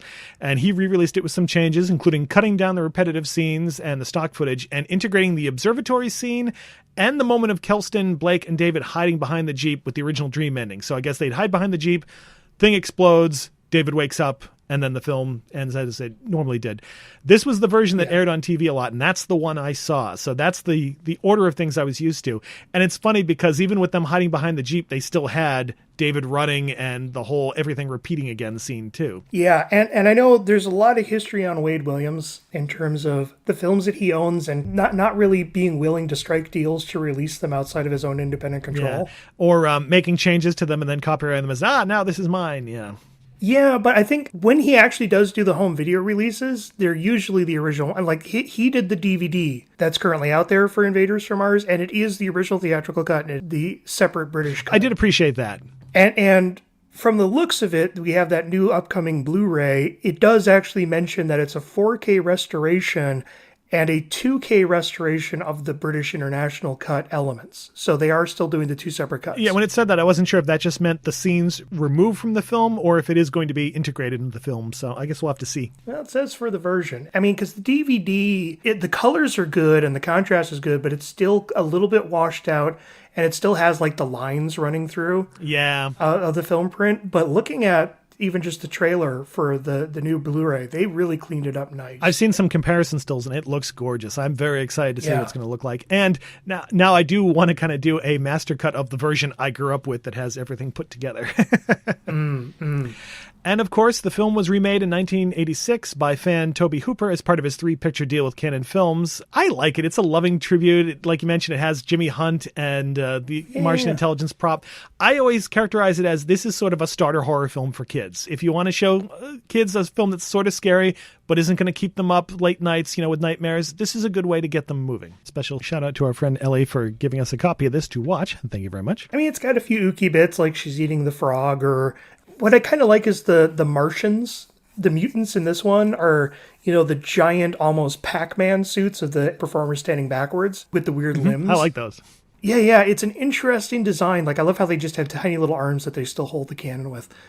I rewatched it again. Like, I had seen this probably around 2000 or so when the original Anchor Bay DVD came out, which I couldn't find my copy of, so thankfully it's on Tubi. Rewatching it again, I think its thing is, while there was definitely the Amblin era of sci-fi adventure movies, that this remake kind of feels like it's now, let's take one of the influences of that era and integrate it into that era. I think it's more just tonal issues with the film, and I think the big issue with the film is they reveal the interior of the Martian ship and the monsters 30 minutes into the film. I do agree they probably should have held off on that. You're right. So you don't have the build-up to that reveal. So that doesn't drive the climax. You don't have enough of the tension of, like, where can I go, who can I trust? Because he teams up with Karen Black pretty early on, and a large part of the threat becomes just Louise Fletcher running around, and the little girl who gets possessed is basically just a sidekick to Louise Fletcher in a couple of scenes. Doesn't really get to do much else. I will say Hooper stages some scenes beautifully. There's a moment when he's escaping from the school now that he's kind of allied with the nurse, and he almost runs into Louise Fletcher. He turns, his parents have pulled up right behind him. The little girl's right on the other side, and he's like, shoot, trying to find a way through all of them. And it's all contained in one shot. It was really beautifully staged. Oh yeah, there's some gorgeous cinematography in that film, and like there's the bit where he hides in Louise Fletcher's van, and she goes to the woods where she goes down to the tunnel, and it's like the camera just kind of gliding down side to side as it's following him down this cliff as he goes to the tunnel. It's just a very well shot movie. And I love the Stan Winston creature designs, especially the Martian, how it's like on this giant snake. Yeah. That sucks up into the Which ceiling. looks vaguely phallic at points. Yeah, I love that the Martians are not bulletproof. But then it also just kind of devolves into a canon film where it's just a bunch of people running around with machine guns shooting everything for 20 minutes. Which, to be fair, was kind of the ending of the original one. Exactly. And to be fair, I love how James Karen plays the commander he's awesome. in this one. Because James Karen is always one of those great, just cranks it up to 11 actors. Which, again, like he did Return of the Living Dead around this time, which was supposed to be a Tobe Hooper movie, but Hooper did this film instead, so O'Bannon did that one. Because originally this was going to be an O'Bannon film, and Return of the Living Dead was going to be a Hooper film, and the two of them just swapped. And I got to say, Timothy Bottoms and Lorraine Newman, their possessed performances are so creepy that they don't go for the angry aggressive. They just go for this sort of emotionless, weird, not quite right. Like they're trying to pretend they're human, and they're just missing it.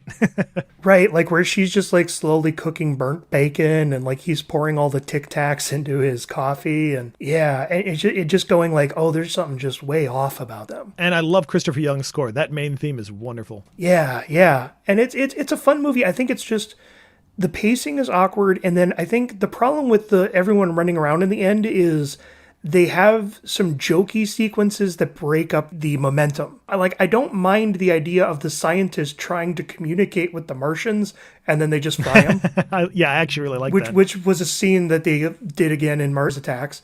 But it goes on too long and it breaks up the momentum of the sequence. Yeah, I think that's fair. And I think that Hooper has never really been the best at kind of maintaining a structural momentum. That's always kind of been a thing with me. I still like a lot of Hooper's movies. I think the Funhouse does a pretty good job at it. I mean, Texas Chainsaw is obviously the big one, but I do think Funhouse is pretty solid pacing on that one and keeps just charging through to the end. And I did see this was the same cinematographer who did Chainsaw. Yeah, Daniel Pearl, yeah. But yeah, it's a fun remake. It's a good, fun 80s kids adventure movie.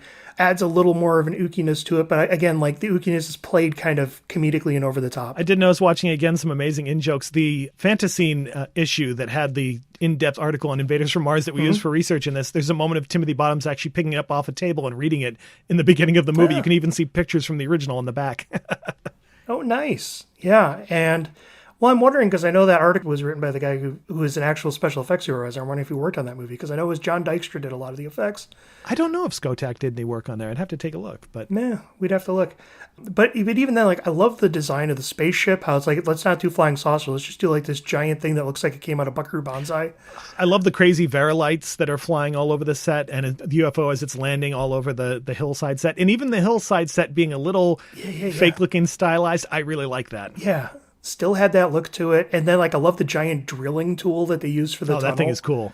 That we never really get to see it do the action, but just the look of it is cool. Yeah, I enjoy it a lot. Yeah. It's a fun movie. And I think if you enjoy the original, it's a fun remake to check out. So one thing I did also want to mention was Eternity did a 3-issue comic book adaptation back in 1990, and then they followed it up with a 3-issue miniseries sequel to the movie. It actually isn't that hard to track down. Like, I could actually order copies of this for like $5 for all 3 issues, and I just never took the time to. But there's like no one has really written like a review of it online. There's like no one who even wrote like a blog piece on like, hey, here's the sequel to Invaders from Mars. Yeah, there's like no info on it, and all I could really find were just a couple of little promo slugline synopses for it.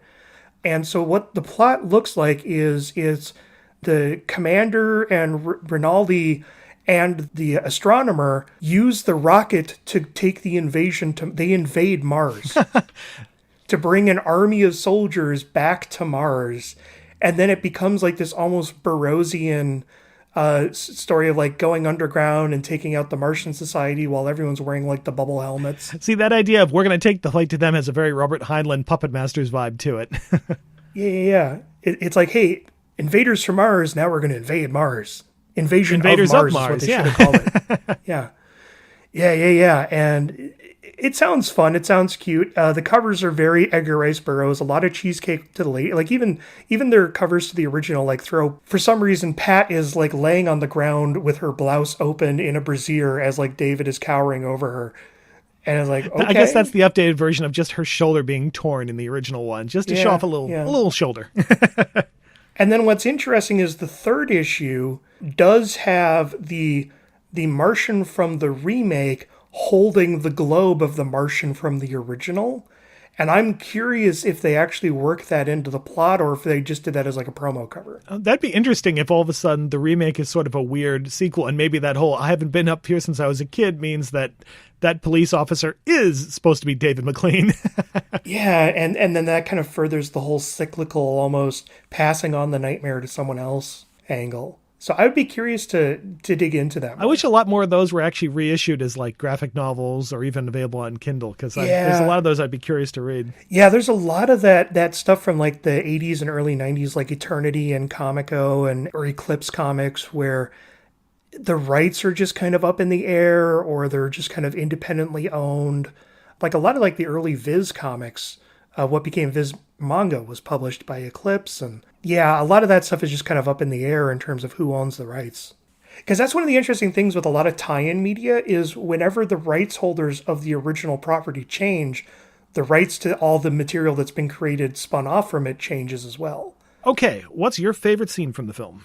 It's actually the scene where he's going to the girl's mother to tell her that something happened to her. And then she pops up and the mom doesn't believe him. And just because it's like this whole, he's trying to do the right thing. He saw this girl literally sucked into the ground, is trying to tell her mother. And then the situation just flips on him.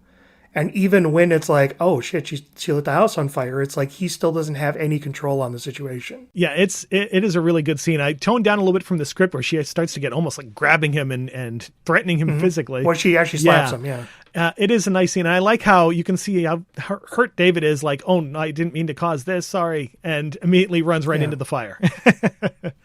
Yeah. And I think it's moments like that where we're kind of talking about like, he's a kid that everyone believes, but we see him on that kind of journey of kind of like learning consequence and responsibility while also being like, I know what's happening and no one believes me. Yeah, that's something I feel like other versions of this type of story have emphasized a lot more and got a lot further with the nobody believes him quality. For me, it probably has to be when George returns from the sandpit and he's changed. It's starting with that intense close-up of Erickson's face, which brings to mind, like, the reveal of the creature in Frankenstein. Just boom, there he is, filling up the whole screen. Yeah. And the way both the mother and David react to him and how rude he is and how, where's that coffee? And missing the shoe, and something is terribly, terribly wrong here, and they both know it, and only David really has a handle on what's wrong here, what's has actually caused this. And that moment of him just slapping him, just, oh my God, it always makes me jump even though I know it's coming. As somebody who grew up in households where there are people with anger problems where all of a sudden you can go from like 0 to 100 in like a split second, it really resonates with me, that moment. And what I love in subsequent scenes is like, even as he's giving like David orders of like, you should go out and play, don't tell any stories, he's never making eye contact with him. He's always just sitting, staring forward, like, what are you up to? Yeah. All right, what are your recommendations? Well, I have a couple here, and one's just the runner-up where you might not be aware that I have this movie night that I do on Sundays, Tim. Oh, no. Why, whatever are you talking about? Doing a lot of Japanese cinema. Well, one that we did was we did this for Halloween. It was a film called Haunted School, also known as School Ghost Story, where it is a bunch of kids literally just getting locked into their school one night and just encountering all these monsters, and adults are trying to find them, but like they're almost in another dimension. And like one kid manages to get out and rallies his neighborhood biker gang to help free them of these demons and all this stuff. And it's a really wild movie. It was the mid-90s, Toho throwing their entire effects department at it. Really wild, fun kids adventure movie. And they did like 3 sequels. Unfortunately, the first one was the only one I had the subtitles to, but that's a really fun one. And then one that we haven't watched yet that's going to be coming up is, hey, Tim, have you ever heard of a film called House by Nobuhiko Obayashi? Why, whatever are you talking about? Yes. So one of the films that he made at the end of the 80s, Drifting Classroom, is almost an inversion of Invaders from Mars, where it started out as one of the famous mangas of the 70s, one of the famous horror mangas, where it's a whole classroom full of children. Just one day, reality breaks and they're suddenly transported to an alien environment of a barren desert with monsters and time dilations. And they find out, oh, we're actually in future Earth after everything has been annihilated to dust. Oh, that sounds fascinating, actually. But there's still ripples in time where they can still kind of interact with people back home, but they don't know if they'll actually be able to get back home. And they're actually having to deal with supply issues and survival. And a lot of children die. Whoa. It's a very horrific comic book series, very intense. It is actually one of the main influences on Junji Ito, who went on to do like Uzumaki and Gyo and all that. Very intense comic book series. So in the 80s, the Amblin adventure films were just as influential in Japan as they were here. Like Haunted School is one of the ones influenced by it. And some of the producers were like, what if we made a film in that style that we could market to US audiences and actually sell in the US? And they came up with the idea of Drifting Classroom. And they were like, okay, it's a very horrific series. What if we soften it, add more of an adventure angle? And their idea was also make it an international school. So there's not only English-speaking students there, but we'll have the rest of our class speak English, learning their lines phonetically. And then they brought in Nobuhiko Obayashi, who just went kind of nuts with it. And it's like darkly horrific at times. It's really colorful and adventurous at times. And then he also adds in multiple musical numbers, complete with like there's characters of identical twins in suspenders who carry trombones around with them all the time. And it's like, it's weird in that it doesn't quite manage to successfully juggle the tones, because it gets really dark at times. There's still a lot of kids dying. There's like whole invasions by like giant cockroaches on the school. And again, that'll like suddenly just go to musical number. Okay, I have to see this now. Yeah, and it's one of those ones where it's like within 5 minutes, you can see why they tried to sell this to American distributors and nobody bought it. So it never got released over here in the States. Oh, that's a pity. And it is a weird movie. Nobuhiko Obayashi, not all of his films are of the style of House. In fact, most of his films are more just kind of experimental dramas. But every now and then he would do something along the lines of House, and this is one of them. All right, I'm going to have to hunt that down unless it's something that's going to end up on movie night. We'll see. It's already on the movie night schedule. And it is one of my favorite Obayashi movies, and it is one that I absolutely look forward to sharing. Okay, I'm very excited to see this one. One that I would just love to just kind of sneak in. I've already kind of mentioned the Gamera movies, but going through the Gamera movies with movie night has been a great experience. I love the entire set of them. Oddly enough, the one that I enjoy the most is the one that's the most often dismissed, Gamera Super Monster. The one where it's kind of the weird clip show compilation where again, it has that kind of dreamlike quality of where it's not only a kid bonding with Gamera, but you don't know, is this in the same continuity? Is this a continuity where Gamera is a fictional concept that he's brought to reality? Because he has this whole bit with his pet turtle that was released into the wild. Is this like something that's mirroring the Gamera films while also kind of bleeding it into the past with all the spliced footage, but also giving a new narrative to that? And then you have the whole trio of superwomen running around fighting the evil superwoman.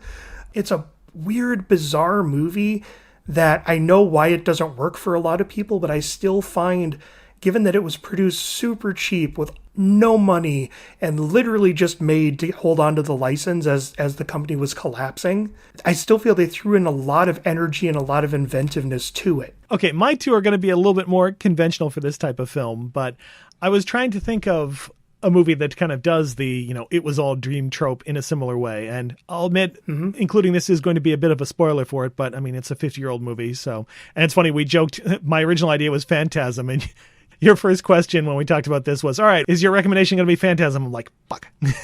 But well, it's like even on the Wikipedia page, it has influence, and the only thing they cite is Phantasm and Iron Giant. Which, given the structure of Phantasm and the style, I can totally see. But I did come up with another one that I think is even better, actually.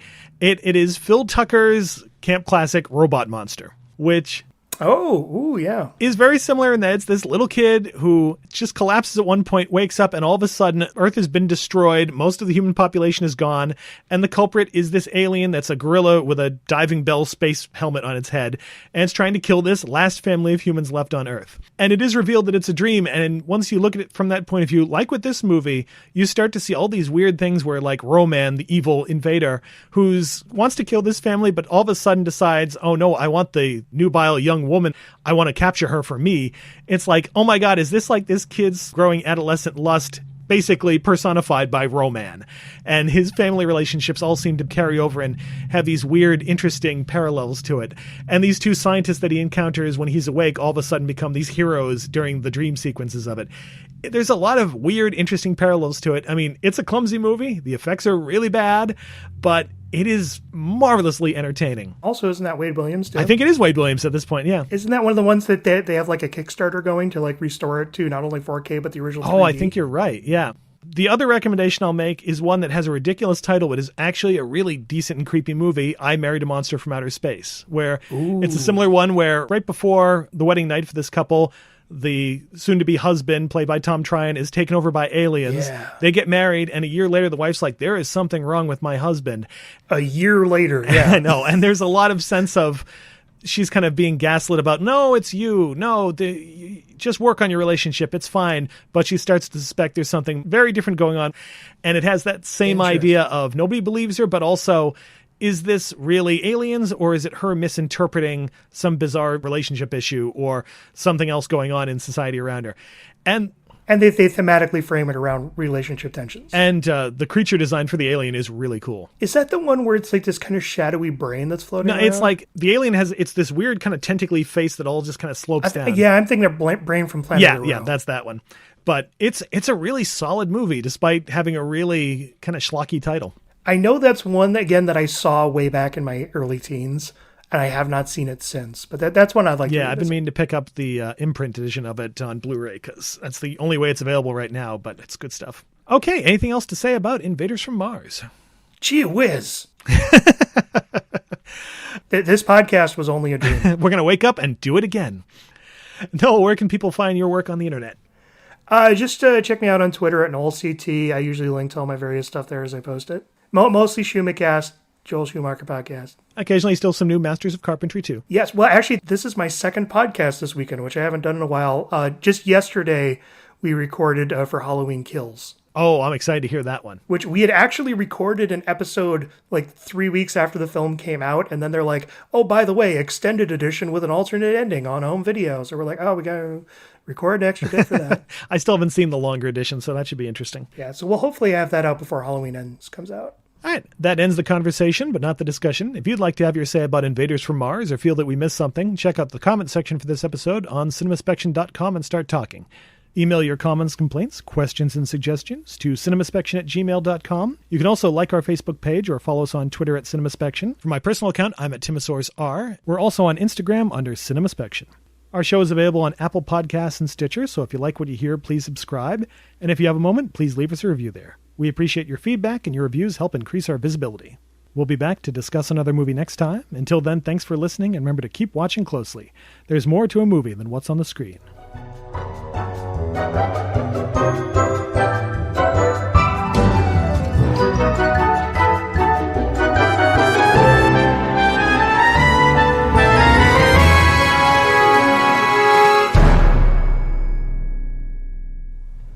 Okay, give me 1 second. Just gotta check something on the other side sure. of the room here. All right, I'm back. I saw something scurry across the floor, and I'm like, oh, please don't be a cockroach. Was it a mouse? No, it was a spider going after a box elder Oh, okay. bug. Good for you, Spider. I'm just worried because when I went to B-Fest, our first hotel room was infested with cockroaches. Oh, God. Ew. And you're always worried about bringing that home, but that was like in February, and I haven't seen any yet. I used to hear stories about one of the local theaters, which has since shut down, used to have a bed bug problem. And I had seen a movie there, and I was like, oh, shit. But thankfully, we did not have that issue. Yeah. And unfortunately, we spent an entire night in that room before we discovered the cockroaches. So it's like, oh, I hope they're not in our luggage. Did they give you another room once you complained? All right, that's Yes. good. And I hope would get an exterminator or something. Oh yeah, like we left. We went out the next morning, and they literally had like a whole extermination van just pouring through. All right, that room. that's a relief at least. Good to hear they're taking care of it. Yeah. What was I saying? Oh yeah. Besides being a weird sort of teen crush for David, Blake.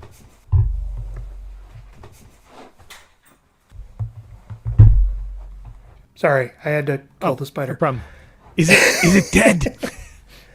Well, I saw it running again, and I'm like, I just want to make sure that's actually a spider, and I actually got it this time. See, So, my apologies for the interruption. I never killed the spiders. I tried to trap them and throw them outside because I feel like they do a public service. But I understand the need sometimes to wipe some of those guys out. I'm in a ground floor apartment in Minnesota. I get plenty of spiders. I'm not going to do that effort. All right, fair enough.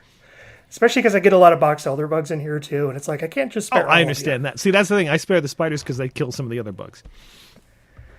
Oh yeah, I'm fine with the spiders that kind of like tuck away in a corner, but the ones that run around, the hunter spiders, because those are the ones that'll get on you. Yeah, I don't blame you there. We have very kind of benign spider species around here, so it's not as big a deal. Yeah, I mean, like I've got a few spiders in this room that are just kind of like little ones that hang in the corner and get the. Yeah, see, those are the guys I'm mostly talking about. I spare those guys. Anything bigger than that, I could certainly understand. You got to go. Well, the roaming spiders that don't web, the ones that just kind of go around looking for prey, those are the ones that'll find you. Yeah, no, thank you. That's also why I'll sometimes let a centipede run around. Oh, for a see, while. fuck no with them. They go. I either squash them, I flush them, I get rid of them. No, thank you.